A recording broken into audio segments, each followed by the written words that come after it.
There's something that some people do in jiu-jitsu when it's time to bump fists and spar, which to me indicates a mindset problem in which you are preemptively giving yourself permission to fail. You're creating a condition where if you get tapped, you'll have an excuse for why that was okay to happen. And I thought that would be a great topic of discussion today, so let's talk about it.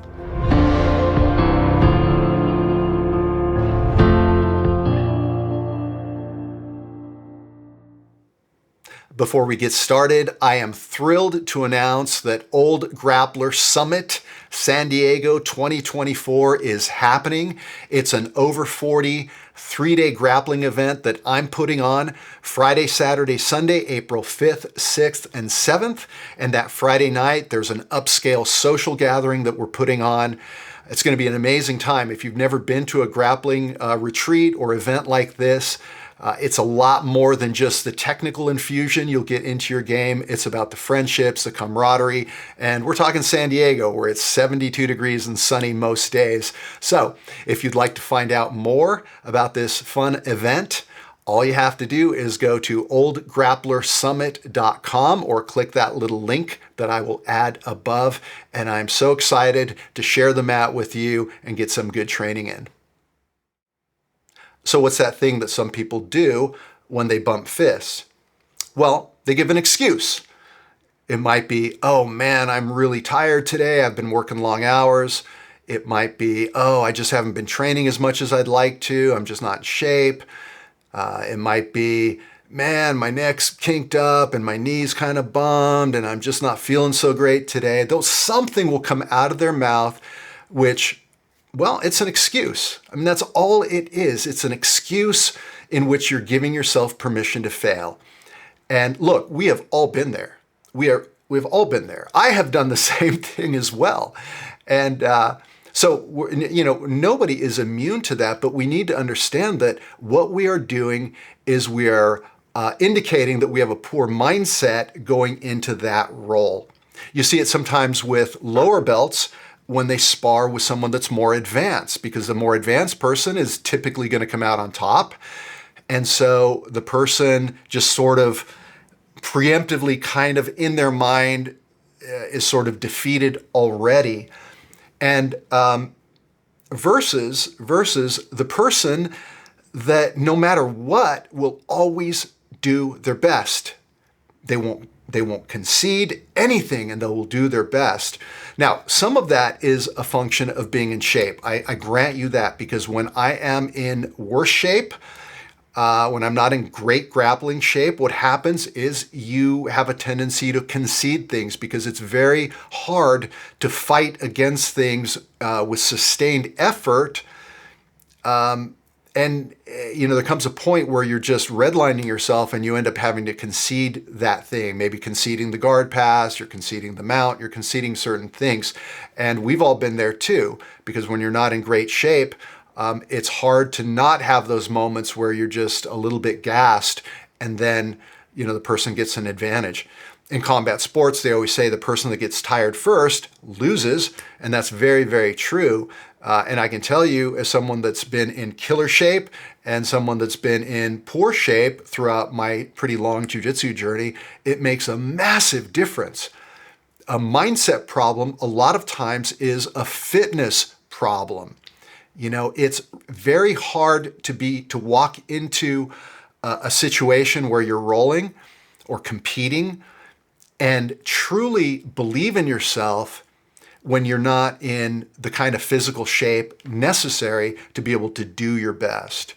And look, I'm not saying that more intensity is always the answer in jiu-jitsu, because more intensity is generally not the answer in jiu-jitsu, but a higher level of fitness is oftentimes the answer, because what that allows you to do is have a higher baseline in terms of your output. We all have a heart rate value that we can sustain for the entire rolling session. And if we begin exceeding that value, it means we're going to get tired and we're going to gas out. Now, the advanced or the more seasoned jiu-jitsu practitioner, their output level is more like a sine wave, right? There's the RPM level that you can sustain for cruising velocity, and then you'll have some red lines here and there. You see an opportunity for a guard pass, you redline yourself momentarily to get it. You see an opportunity to take a submission, you redline yourself momentarily to get there. So it's really more of this kind of pattern with kind of a sustained baseline. But when you're not in shape, that baseline tends to be fairly low, or it has, or you deplete quickly over the course of that hour you're training. Maybe your energy is good for the first roll, the second roll, and then you start really, crashing to where by the fifth, sixth roll, you're just not doing very well. And that's happened to me a million times. When I'm not in great shape, especially as an older athlete, I can't sustain very high output. But I can tell you, and I'm reminded of that at the moment because I've been doing my hill sprints, I've been doing my cardio, I've been lifting weights, I've been going to training and pushing real hard. I can tell you that when you commit to doing the work necessary to getting yourself to a higher level of fitness, what happens is it immediately shifts your mindset. Now, you might be thinking that when we're talking about fitness, what I'm referring to as cardiovascular fitness. I did an Instagram short the other day. And by the way, if you're not following me on Instagram, I'm starting to do shorts or reels, or I forget what they're called on all the platforms. And here on YouTube as well, I'm starting to do short format stuff more frequently. And that just becomes kind of my, daily running narrative. My thoughts on a wide variety of subjects. And so the other day I did a little short that if you're not in what you feel is great shape for jiu-jitsu, if you're going to train jiu-jitsu and you never feel like you do well enough because you're not in good enough shape, well, the problem is touches on a variety of things. It's not just your cardiovascular fitness. There's a technical component in terms of your execution of jiu-jitsu. How skilled are you at the techniques of jiu-jitsu? How is your knowledge, your recognition, right? Your timing. Timing is a function of recognizing that there's a window of opportunity that has opened. Windows constantly open and close when we're training jiu-jitsu, and the goal is to be on the leading edge of that window when it's opened, as opposed to the trailing edge right before it starts closing. And so if you are not in good enough shape for jiu-jitsu, let me say it a different way, if you are in killer shape, cardiovascular shape, strength, fitness, all those things, but your technique is poor, you're not going to be able to out-fitness yourself to compensate for poor technique. So you need technical solutions to be efficient. Those technical solutions are greatly influenced by your mobility, how well you move. Have you trained yourself to move well? Are your joints in decent shape? Are you carrying around a lot of excess weight, right? When I'm even 10, 15 pounds heavier, I don't move as well. I gas out a little quicker.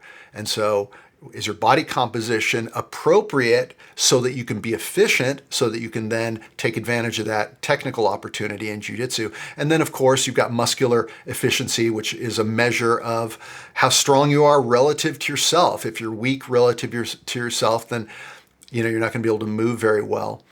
And lastly, cardiovascular fitness. And so if you're someone that wants to get fit for jiu-jitsu, I suggest that you attack it from all of those things, because ultimately that's going to give you the most bang for your buck. But beyond fitness, some people they have a weaker mind, and the goal really throughout our entire life should be to continue to strengthen our mind, because everything starts in the mind, right? Your attitude, how driven you are, how disciplined you are, how dedicated, all those things are mental. Most of jiu-jitsu is a mental exercise. Yeah, there's a strong physical component, but fundamentally it's a mental discipline that we are going and doing. And so some people just have a weaker mind. That's how I would call it. And so if you're somebody that suffers from that a little bit, where you don't believe in yourself, It's a belief thing where you go into any given role and you just don't really believe that you're going to be able to do very well. And it doesn't matter whether the person you're sparring against is more skilled than you or not. You still have an obligation to do your best. Do your best. And sometimes doing your best has nothing really to do with your fitness level. It's simply an attitude that says that I am not going to concede. I'm going to fight everything. I'm going to, play my game. So mindset training, I think, is very, very important for those of us that train jiu-jitsu. There's a great book, and I didn't look it up. I have a bad habit of I do these kind of on the fly. I don't script them. I don't, really think about them too much. I come up with an idea and I just sort of do it. And into it, oftentimes I'll think of some resource to share, and then I realize that I don't remember the author's name or something. So there's a great book. It's called Mindset of a Champion. Just look at it. Just look for that book, Mindset of a Champion. I forget the author. It's a short book. You can read it in a couple hours, a few hours, and it's fantastic. And so I would encourage you, if you're somebody that kind of preemptively quits mentally, whether you articulate it during the fist bump or not, if you're just somebody that is not doing your best at all times when you're training jiu-jitsu, give it some thought and observe yourself as you're training and try to be cognizant of those times when you're making a decision in that moment that reflects that lack of mindset, of proper mindset. And then, read that book I've suggested, or, look at some other materials and see if you can shore that up. But fundamentally, I think you have to have a level of fitness that allows you to have that mindset. Whenever I'm out of shape, maybe I'm coming back from an injury or, whatever, I know, I can tell that my mindset is not nearly as good as it is when I'm in top physical condition. So that's my sermon today. If you're somebody that suffers from a mindset issue, get that worked out. You need to get that worked out. At least become conscious of it. Back when I was a white belt, blue belt, I didn't have a great mindset always. I started jiu-jitsu late in life, and it's tougher when you get older, and sometimes that becomes the excuse. I'm old, you're young, you're going to beat me, and therefore you give yourself permission to fail. So, but it's important to get that worked out and at least develop an awareness of how our mind works so that we can improve in those areas that are a little bit lacking. All right. Look forward to talking to you next time.